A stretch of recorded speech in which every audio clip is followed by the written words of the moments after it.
Okay, we'll do it again. So, Village of Martin's Additions meeting for Thursday, February the 20th. We are recording the meeting, so if you speak, please be sure to say your name and your street. The first thing on the agenda is the election of village council officers. All right, I'm Todd Mann. I make a motion that Tiffany Cisna be chair of the council, Susan Fattig vice chair, Katya Hill secretary, and Arthur Alexander treasurer. And Todd Mann? At large. At large. Living large. Living large. Okay, is there a second? I'll second. Discussion? So let me just talk a minute about my thoughts about doing this, is that we're, as a council, we're going through a transition, obviously, with staff and the like. So my thoughts about why I made this recommendation were very practically driven. Who had more time to be in the office and to devote to helping the office as we go through this transition period, looking at this as a 5-month scenario for the council. So Tiffany and Susan both had the time to devote to this. Thankfully, you guys are doing a great job. Thank you for everything you're doing. Arthur's been handling the finances for the council, so I thought that made sense for him to continue in that role. Katya's been a fabulous Stenographer. Whatever. Well, secretary position requires the least amount of being in the office. Right. In the middle of the day. Right, yeah, so that was a challenge for both Katya and me, and Katya has more experience here on the council than I do, so it made more sense for Katya to assume that role. So that was my rationale for going on with that. Thank you. Okay. All right, so we're ready to vote. Can we vote? So all in favor? Aye. Opposed? No. All right, motion carries. Keith, do you have the weather report for us? Yes, ma'am. Is there going to be snow? I don't see any in the future, although there could be some snow in March. But if we go back to when I made a prediction in September about the winter, I said it was going to be one of the warmest winters on record. I told the previous managers here, no plowable snow, no shovelable snow, no snow. We've had 0.6 of an inch so far. But, March is another story. I mean, it could happen in March, but it wouldn't last long because of the sun angle, the solar radiation, time of year, long days. So we've gotten off with the third least snowiest winter on record so far. Meteorological winter ends the last day of this month, which is the 29th of February. But it would still count even if we got it in April. And one of the top 5 warmest winters on record. So that's pretty good. And what I predicted too is it would get progressively warmer. We had a cold November. A lot of people thought that would portend a cold winter. It's the opposite. Usually means an unusually mild winter. So Okay. good news weather-wise. Otherwise, unless you want to wait till after Marty, she's Well, hey, let me see if we can can have do the some floor other- if she wants to with the engagement. We'll do resident comments. Are there any general resident comments before we get to the committee updates? Couple. Okay. We had a noise complaint Sorry. on Chestnut Street about Pineapple Landscaping, 8 o'clock in the morning on the holiday, Monday, this week. And the neighbor whose yard they were doing called them up and yelled at them, so I don't think the council needs to do anything. But the noise violation, 9 AM on holidays and weekends. And they were there at 8 AM with the loudest leaf blowers you would ever want to hear. Woke up the entirety of Chestnut Street, but I think the neighbor took care of it, so just reporting on that. And Chestnut Street would still like the street light on my pole by my driveway. So that is a request we've repeated many times, we would still like it. So that's Chestnut Street. Paula? Yeah, Paula Goldberg, Bradley Lane. Marty Langland and I are, as you know, two senior volunteers and longtime residents of the village. We had principal committees for the village, and almost 6 weeks ago, on January 10th, 2020, we made a formal request to meet in a closed session with the full council to discuss urgent human resources matters. We thank you all for entertaining a motion to go into closed session after tonight's open meeting to allow us to finally share these concerns. So thank you very, very much. Thank you. Anything else? All right, so committees. Marty, your ladies first. Oh, no, sir, go ahead. Sure, okay, You just told me my daffodils are gonna be okay, they won't freeze, so you go first. okay, thank you.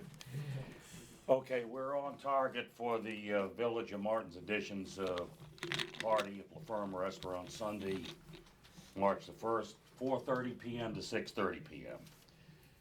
And the RSVP will remain open until Friday, February 28th. The patio and bar area has been reserved. The format is a small buffet, wine and beer. The food, 120 tomato mozzarella skewers on trays, 120 mini croquet monsours. I hope I'm pronouncing these words right because I've never heard them before. Croque monsieur. 100, thank you, 120 chicken satay skewers on trays, 120 smoked salmon crostini, 1 large bowl of vegetarian penne pasta salad, trays of sweet pastries, almond cookies, brownies, strawberry tartlets, 120 pieces, 1 large antipasta boards, prosciutto, salami. I hear you, Riley. You're Latham. doing good. You're doing good. Just So, fine. prasada, goat cheese, I got that one right, I know, I like that, goat cheese. Roasted peppers, grilled asparagus, hummus, French sliced baguettes, 1 vegetable tray, red peppers, carrots. You're good, you had me at the brownie. That's right. You know, maybe I'm just gonna stop while I'm at it. It's a great menu. If you weren't hungry before, you're hungry now. And Exactly there. the beer, Riley and David, is Amstel Light, Heineken, Corona, Stella Artois, Budweiser, and Bud Light. And the price for up to 60 people is $3,600, and that includes gratuity. And our next engagement meeting will be the day after that on March the 2nd, right here in the village office. Okay. Thank you. Thank you, Keith. So just want to say, Keith, pass on to the committee that we appreciate that they worked hard and fast to get this up and running, and we, their work also on the invitation. It seemed to go well. Well, yeah, It's been- especially to you, Tiffany, because you were the one that really set it up. You were the grand interference for all of this on that. So thank you very much. Catherine and Barbara, a lot of legwork, so thank you. Okay, Marty? Okay. Election committee met on Tuesday evening, January 21, discussing the urgent need for professional staff to carry out our election responsibilities. We noted that the council had fired both members of the staff the previous Friday, and that the election-related work was scheduled to begin on February 4th, which was a very tight timeline. And that was a big job, the preparation of the bulk mailing of the official nomination announcement to all VMA households. We appreciate the council hiring attempt, Ms. Julia Stokowski. Thank you, Julia. To assist us, we commend Julia for tackling the very labor-intensive task of the bulk mailing successfully and getting that mailing out on time. I take it you all received your mailings? Thank you, Julia. Big job. She was also able to post the official announcement on Contact this morning, because today, February 20th, is the official beginning of the election cycle. Thank you for that as well, for your capable assistance here. The committee prepared a very detailed written timeline of the ongoing staff support work that will be needed for the 2020 election, February through May, 12 pages single-spaced. We provided copies to the council and to Julia. We take pride in having clean, fair, well-run elections, but it takes a lot of efficient staff logistical support to do that. and so we appreciate that very much. We also prepared a questions and answers election committee article for the March newsletter, which I believe Julie already has. And that includes responses to the residents' questions and comments about candidate slates and other issues in the fall 2019 residents survey. So we responded to the survey and other questions too. We're also working on updating, correcting, and consolidating the election information on the website, which is in two different places. And there's an election committee section which is very incomplete because most of our minutes didn't get posted for the last 6 months. And then there's an election section that's not election committee that has some real incorrect information on it. We have no idea who wrote that. We did not put it on the website. It's not from the election committee. I have no idea where it came from, but we are working to clean that up. And our plan is to consolidate the election information so that when you go to elections under the general heading, it says see election committee, and all the information will be consolidated in the election committee section. So it's all findable, not in two different places. And it will be correct, I assure you. We want to thank Susan Fattig in particular for tracking down the correct updated version of the Conflict of Interest Ethics Form, which I know took some work. Before you move on, would you just explain again, please, the website? The website has two sections on elections. One is the election committee section, Right. which has the election committee ordinance and should have all our minutes, although it doesn't yet, but we're in the process. It has our agendas, it basically has all the committee reports and all that. This report. Right, all the official documents. That's the election committee section. Mhm. That's where most of it is. But if you look under governance, there's also a section that says village elections. And that's like a page, and then it's got a weird report from one of the reports we did last year, which Right. should have been in the committee section. And the information it has in the general election write-ups is incorrect. And again, we don't know who did that. Right. So we want to clean that up. And under elections, you can still keep that heading, Okay, good. but That it'll was just say, see election my- committee. See, yeah, And then all the actual substantive just so you're not information. taking it out. No, we're not Because taking I out think that. that's where people will naturally go Yeah, if they look at first, heading, so, there good. should be a link there that Okay. says go to election committee, and then the election committee will have the correct information. Okay. And we will take off, once we've got it set up, we will take off the incorrect information that is currently under elections. So that's a little bit of housekeeping, and we're gonna need Julia's help with that, because of course, we cannot directly put anything on the website. So, anyway, thank you for finding the correct conflict. You're welcome. Because Mark Efron, the chair of the ethics committee, who's in charge of the ethics forum, is in Mexico. So that fell to you, and I know it was a bit of a task to track down the correct updated version of that we need to give to candidates. So thank you. That is now up on the website, so we can do a link to it for the candidates. We want to thank Julia for posting both the correct COI form and the candidate statement form on the web. And there are going to be links in the newsletter articles, there are going to be links in the election committee notices, so that candidates can very easily find the forms that they need. So that's an efficiency. In terms of updating website, I noticed, and I thank you, that on the agenda tonight is the final approval of the updated election ordinance, policy 16.2. And Ron, we're going to ask you to please make sure that Julia and I both get copies of that updated form with the correct language, because of course what's on the website right now is the old one. So if you would send that to both of us, we'll get that in there too. We encourage all eligible residents to consider serving on the village council. It's an important community service. It is easy to put your name on the ballot. If you might be interested, please email the election committee at vmaelections@gmail.com or call the committee chair at my phone number, 301-654-0176. The next election committee is scheduled for a meeting on 8 p.m. Sunday, February 23rd. The location and agenda have already been posted on Contact, and residents are welcome to attend, respectfully submitted by your election committee. Okay, great, thank you very much. Thank you. Questions? And again, welcome to the election cycle. Today is the official start. And the announcement is up on the front door, up on the bulletin board, and up on Constant Contact. Thank you again, Julia. Great, Therese? Trees, it's been a quiet winter so far, and I have nothing to report for our tree committee. Okay, thank you. Okay, so next on the agenda is actually adoption of the resolution to amend the election committee procedures.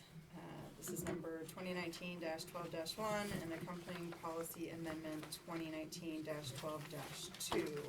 And the big change was allowing for things to come to the village office instead of having a P.O. box. To be more To precise, collect the voters to absentee request their ballots absentee themselves ballots still from go to them. a separate independent PO box for security for ballots. But absentee ballot request forms can now be mailed to here. the village office, which is much easier for residents and for the committee, so thank you. So do I have a motion to Adopt. adopt, because we've already introduced? I will motion to adopt. Oh, sorry. I'll second. So Katja moved to adopt, Susan seconded, any discussion? Can we vote, all in favor? Aye. Any opposed? No, motion carries. All right, the next thing is the building administrator's report, Mr. Lohmeyer. Good evening. This week we had a new application for a demolition of a existing house and the construction of a new house at 3506 Bradley. I'm reviewing the plans now. My initial review showed up a couple of things that were missing, so I've contacted the applicant and they're sending us more information. At 7204 Chestnut, that permit expires on April 3rd of this year. We've contacted them. I don't know whether they're gonna need to extend or not, and we're still waiting for the wall check and the right-of-way license agreement on that property. They were contacted, I guess last week, and we haven't heard anything from them. At 3412 Taylor, their building permit expired last week, and they applied for an extension. We're waiting for the check. But they plan on being completed sometime in April. I'm not sure they can make that deadline, but that's their goal. So the extension should be granted beginning of next week, I guess. And at 3407, their permit expires the end of May. We reminded them that they need to get an extension, but they're going to be completed. They think they will be, but in the last week, I haven't seen any work taking place, so I'm not sure if they're gonna make their deadline. That's all I have on that. Has everybody got the spreadsheet on the houses and any questions So on Doug, that? just one, 3506 Bradley, that's a complete demolition? I mean, Yes, the entire yes. house? Complete demolition, brand new house. Yes. Any questions? Did it recently sell? No. No, so it's existing owners? Yes. Same, yeah. Any other questions? Any questions for Doug? Okay. All right, thank you very much. Arthur, Okay, financial matters, including amendments. yeah, financial matters. Last month, I noted that there were a few items that needed. Oh, wait, excuse me, one, Sorry. the GIS recommendations, just so Doug can Oh, go. if you Okay, guys don't yeah, mind. go ahead. So Doug, just so that you can head out after this, we put out an RFP for the GIS. We had 13 respondents. You guys interviewed 4. Correct. You know, talk a little bit about the process and then your recommendation to the council so that we can move Okay. forward. We called back 4 for an interview. 2 of them were okay interviews, but 2 others seemed to be much more qualified, responsive, they knew what they were doing. We checked on their resumes with 2 different references, and both of them got very good references. They're responsive, they're knowledgeable, they respond within 24 hours to email and phone calls. Both companies said that when their contract is up, they would renew them. They're similar in price. There was a $1,500 difference between the 2. The problem was that one of them was a individual working by himself, and we were concerned that if he went on vacation or got ill or for some reason, and we had a problem, he wouldn't be available. So even though he was very qualified and knowledgeable and easy to get along with, I mean, spoke English, not computerese, we felt that might be a little bit risky, so I'm recommending that we go with the Wallace Montgomery Company. They have an office in Virginia and near Baltimore, and one of the guys that we'd be dealing with travels back and forth every week, so he would be in the area, which makes it easy to get him to drop by here. So I'm recommending that you hire the Wallace Montgomery contract for $11,500. Can you give everybody, just for context, the range of have pricing. The lowest, well, the first one came in and said the price is negotiable and gave us no price at all, so he was eliminated quickly. The ones that provided bids ranged from 4,360 to 94,770. He was eliminated real quick too. Alright, great. But all the others seem to be,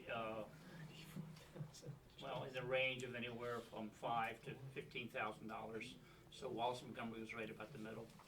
Alright, thank you. Sammy, I have any other questions for Doug? So we'll do an amendment, but we wanted to have the recommendation for going forward with the RFP. Okay, thank you. Thank you. Doug. Thanks. Have a good night. Okay, Arthur. Okay, financial review.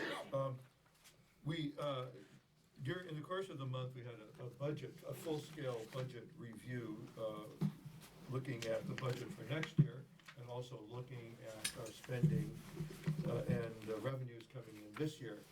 And so we were able to do a full-scale review, item by item, of anything that needed to be changed. Now, one of the things about our code is that we cannot spend money that has not been authorized in the budget. So if something looks like it's running over, or will run over, we have to amend the budget through a budget ordinance.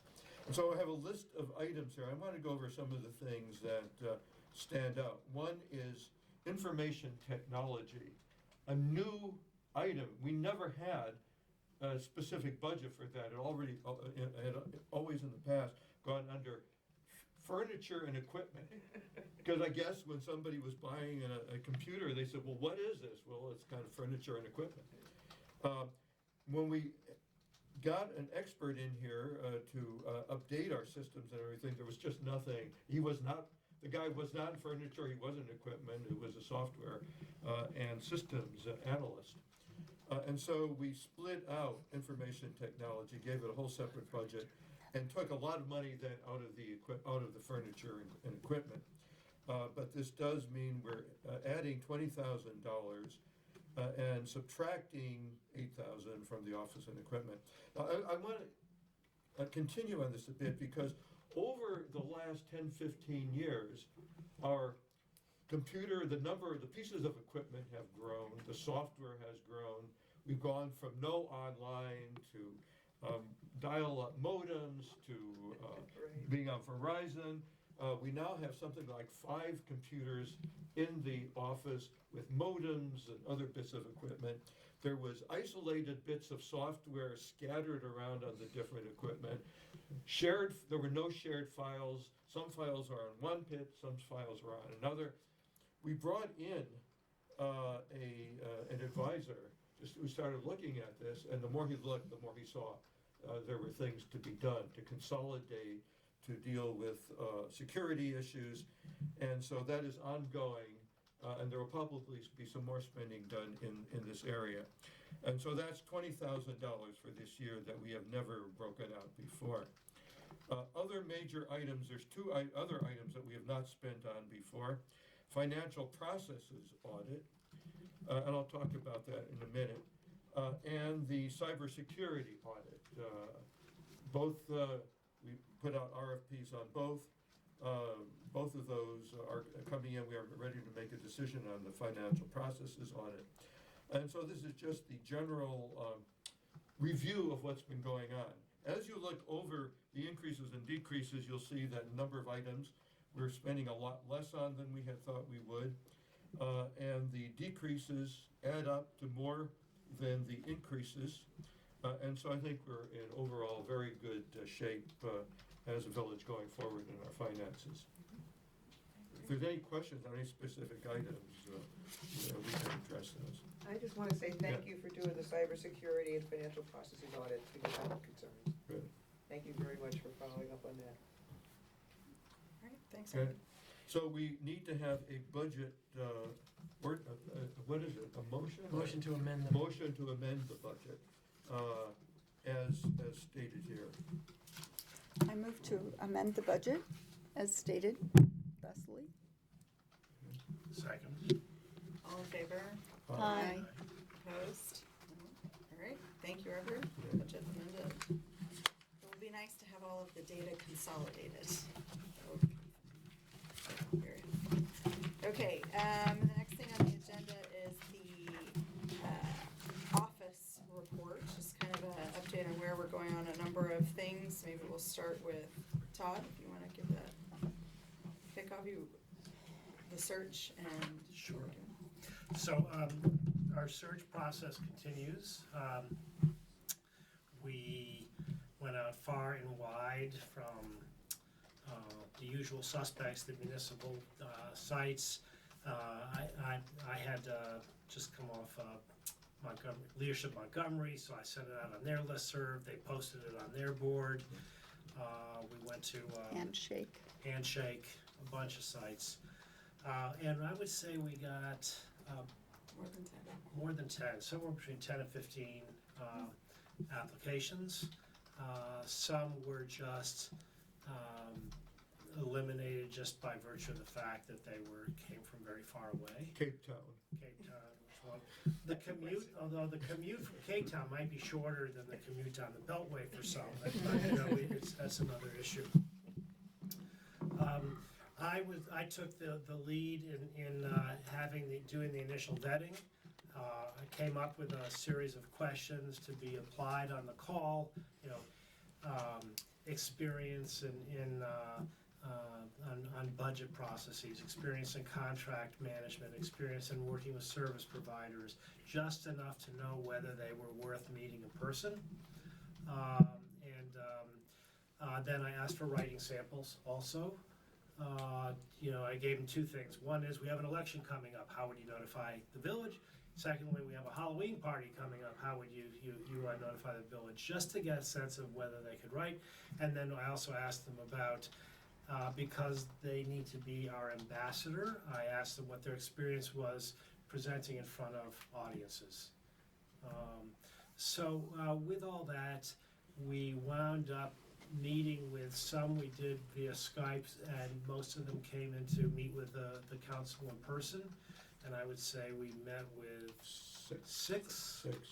But even the ones that were met on Skype were Skype, also they came then met in then person. came in. And then, that's right, so the two we met on Skype were actually good enough that we said, hey, come on in. So it was, I feel very good about the process. We're not done yet, but we're closing in. We've eliminated some folks, and I would say we're kind of in a final round, but we've made good progress. I feel very good in terms of our outreach. I mean, you always want a gazillion candidates, but I feel good that we got the response we did. And I was kind of amazed at where people responded from. Like, how do you find this kind of stuff? There was a good number of qualified, very Yes. good candidates. Yes. Yeah. Yes. And that hit on all those variables. Mhm. And our all those characteristics that I mentioned that I did the initial vetting with on the phone, and then certainly we were interested in any municipal experience, how small versus large, that kind of thing that was on there with it. So great candidates to select from. It's very, very good that way. So hopefully we'll have news, more news in the next couple of weeks as we go through the next round of interviewing. In the interim, as Marty noted, we need some help to by the time, no matter how much time that Tiffany and Susan were in here, we just needed some added help to get things accomplished. We still had a lot of boxes, archiving to do. So word went out. Julia happened to hear about this, and we asked Julia to be interviewed by others because she had been acquainted with Tiffany from their church. So we didn't want any misappearance. So we had two members of the council. What? Arthur. Call, and then she came in to meet with the council. Past muster, and we've been very happy with the fact that Julia's been here helping out. So thank you, Julia, for doing that. I want to add a resident's comment here. Thank particularly Tiffany and Susan. Tiffany has been keeping the office running, and Susan both. I want this in the written minutes. make sure Oh, that thank in the you. written minutes don't get Thanks, Arthur. bypassed. They've done really Yeah. This is when we need a Terrific TV work. appearance. in maintaining the activity and presence and business operations here in the office. Thank you. Yeah. So, that is my report. Susan, you want to talk about your presence? in the Sure, office? my presence has been mostly with regard to archiving, so I need to really correct a misimpression that was left last month. We all thought the archiving was almost done. It turns out I've been spending, I have no idea how many hours, but several hours pretty much every day for the last Where were the 20 years, boxes? 25. In the closet, which I wrangled because I deemed it a And that fire too. hazard. Yeah. So I brought them out and went Sure, through look at what them, you and have it's here. taken this long, and we're on the verge of getting it Drawers, don't finished. forget the The drawers. drawers were jammed full of materials that, some of which had to be archived. Lots of building permits, and I didn't do all of those. Tiffany and Julia did a lot of those as well. But it was a lot of work, and continues to be, and Julia has gotten the schedules in order so that they're finally, I think, on the verge of sending out, Congratulations, thank you. knock wood. Thank you for She doing ended that. up with Yeah, a sore sure. back. Yes. Yeah, a sore Susan back, has done but I have a good heating pad, so Yeah. all is well. Literally heavy lifting, thank you. Yeah, sure. All right, and then Okay. the other RFP that was out was the internal controls. Arthur, you Right, can talk yeah. about We sent out an RFP, got 7 responses back on doing a financial review of procedures, internal controls. They ranged, like Doug's experience with the GIS, from about $5,000 to $85,000. The 3 that actually read the RFP and took the time to look to see who we were in the range of $5,000-6,000. We interviewed 2 of those people. One that we think will be our final choice has a great deal of experience in municipal financial issues. The company gives the lecture at the annual Maryland Municipal League convention on the subject. Matt Trollinger, former manager, had heard her there, and actually, when I called, she said, "Oh, I've been in your office. Matt had me come in," because he was interested in having our services. And it turns out she is now doing what we want to do for the town of Somerset. And so she has very high recommendations, a great deal of experience, and I think we'll probably go with that. And under $85,000. It's always a plus. Yeah. Just 84,999. plus. All right, so I think I'm inclined to go with your recommendation after your process and review. Does anybody have any other questions? Okay, all right, great, thank you. And with that, we're back to resident comments. And Okay, early. No comments on the Early. beer Resident- selection? This is record. Early. Wow. Yes, comments early. Okay. I have a question. I mean, I haven't heard, but whatever happened down in the park a couple weeks ago, Oh, Saturday night? Our, We were told it would be 5 days that we would get the report, and I never heard anything, but. I talked to our officers and they never committed to me that they would be able to give us a report due to the age of the individuals involved. The language that went out was dictated by them, something along the lines of, these were juveniles who were known to each other and there is not an ongoing public safety concern. They did a poor job taking down the tape. We can let them know that, that's fine. So there's caution tape around your house now, is that what you're saying? It's all dangling around there on the park still. Okay, we'll let them know. At least Feel free to remove it. I don't think you're. No, but we also should let, that's Last fine. I looked, but. Okay, thank you. Anything else? Nope. All right, so now we will, the council will entertain a motion in open session to enter into a closed session in accordance with sections 3-305B1 and 7 of the Open Meetings Act to discuss personnel matters that affect one or more specific individuals and to seek legal counsel regarding a building code enforcement issue. Is there a motion to do that? I should, well, so moved. Arthur moves, is there a second? I will second. Katja Go ahead. Katya second. Katya seconds. Can we Very vote? I'm so excited today, it's a second, and it's just. I don't want All to in second. favor? Aye. See you Opposed? No? a week from Okay. Sunday. That's right. We're Thank gonna go. you. Thank you, everybody. Thank you. Keith, based on your forecast,